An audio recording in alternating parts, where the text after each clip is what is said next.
दोन्ही राष्ट्रवादी पुन्हा एकत्र येणार का असा प्रश्न आता सर्वांना पडलाय। पवार काका पुतण्या यांचं पुन्हा एकदा जुळणार का अशीही चर्चा सुरू झालेली आहे। कारण पिंपरी मधल्या सभेमध्ये उपमुख्यमंत्री अजित पवार यांनी पुन्हा एकदा शरद पवारांचं कौतुक केलंय। काकांच्या पुण्याईमुळेच बरं चाललंय असं विधान अजित पवार यांनी केलंय। तसंच पवार साहेबांचं नेतृत्व पुढची दिशा आणि दृष्टी देणार असल्याचे गौरवोद्गार सुद्धा अजित पवार यांनी काढले।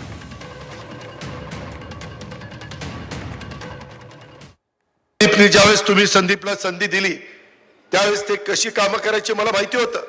माझं सरकार नव्हतं पण मी पालकमंत्री होतो, त्याच्यामुळे मी त्यांना म्हणायचो की बाबा तुमच्यासारख्यांची मला गरज आहे, आपण बरोबर काम करू। मला काही दुसरी ऐकणं अपेक्षा नाहीये। काकाच्या पुण्याईने माझं लय बरं चाललेलं। IT पार्क कुणी आणलं? आदरणीय पवार साहेबांनी आणलं।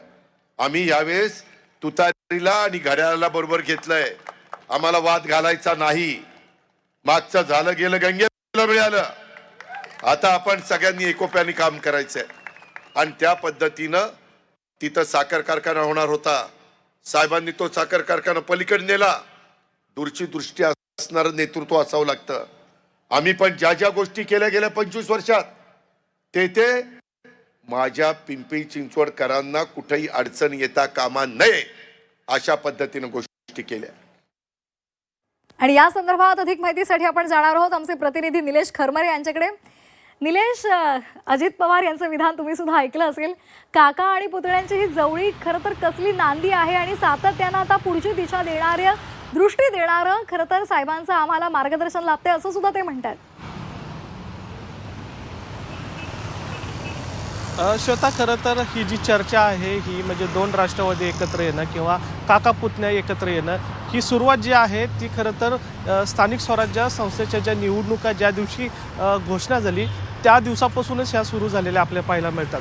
अर्थात खरं तर केंद्रातलं काही गणित या पाठीमागं असू शकतं। त्यामुळे आता अजित पवार आणि शरद पवार हे अनेक वेळा एकत्र एका मंचावर आपल्याला पाहायला मिळतात। एवढंच नाही तर काल पिंपरी चिंचवडमध्ये उघडपणे अजित पवार यांनी काकांची स्तुती केलेली आहे। एवढंच नव्हे तर काकांच्या मार्गदर्शनाखाली किंवा मला खूप काही काकांनी दिलं असं त्यांनी वक्तव्य सुद्धा या ठिकाणी केलेलं आहे। त्यामुळं ज्या ठिकाणी राष्ट्रवादी शरदचंद्र पवार पक्षाची ताकद जास्त आहे तिथं साहजिकच आहे की अजित पवार काकांची किंवा सुप्रिया सुळेंची कौतुक करताना आपल्याला इथून पुढच्या प्रचारामध्ये आपल्याला पाहायला मिळणार आहे। त्यामुळे ही राजकीय समीकरणं आहेत।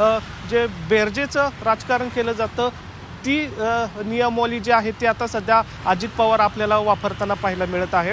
खरं तर अजित पवारांनी पिंपरी चिंचवड महापालिका असेल किंवा पुणे महानगरपालिका असेल या निवडणुकीमध्ये तळ ठोकलेला आपल्याला पाहायला मिळतोय। सातत्याने या परिसरामध्ये त्यांचे रोड शो आहेत किंवा सभे जे आहेत ते या ठिकाणी सुरू झालेले आपल्याला पाहायला मिळतात। या निवडणुकीच्या पार्श्वभूमीवर अजित पवारांनी सुरुवात पहिली म्हणजे राजकीय पक्षाची जी पहिली सभा जी आहे ती अजित पवारांनीच पुण्यामध्ये घेतली। तर आज अजित पवारांचा रोड शो सुद्धा पुण्यामध्येच पाहिला होतोय। त्यामुळं अजित पवार हे महानगरपालिकेच्या निवडणुकीच्या प्रचारामध्ये अग्रेसिव्ह असलेल्या पाहायला मिळतात। त्यामुळे आता या ठिकाणी जास्तीत जास्त उमेदवार हे राष्ट्रवादीचे कसे येतील याकडे त्यांचं लक्ष लागलेलं आहे। अर्थात 122 उमेदवार जे आहेत ते पुणे महानगरपालिकेच्या निवडणुकीमध्ये रिंगणात आहेत आणि राष्ट्रवादी शरद पवार चंद्र पक्षाचे 40 उमेदवार आहेत।